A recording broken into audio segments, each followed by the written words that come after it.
Government calls for the trade union movement to return to the National Tripartite Advisory Council. Now it comes a day after the trade union federations Fighton, JTAM and NATUC marched on the capital. The Dr. Keith Rowley-led administration also said government is aware of the stresses and strains exerted on the population, particularly those who make less money and others who face the prospect of reduction in employment opportunities. Fighton leader Joseph Remy blasted the actions of government on the National Tripartite Advisory Council on the platform. Liran Brummel reports. Joseph Remy held no punches on Friday, blasting government for moves to dissolve the Tourism Development Company. He had deemed as hypocritical actions of government on the National Tripartite Advisory Council over their actions on the TDC. We are saying to Dr. Rowley,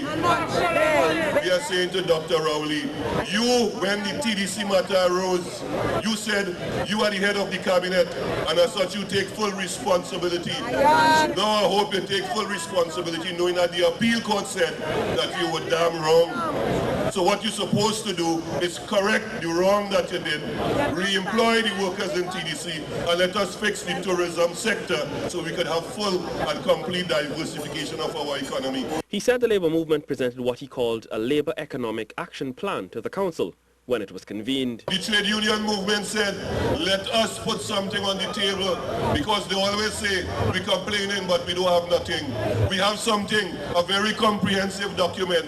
What did they do at the enter? They ignored it. They sat with us and was hypocrisy after hypocrisy.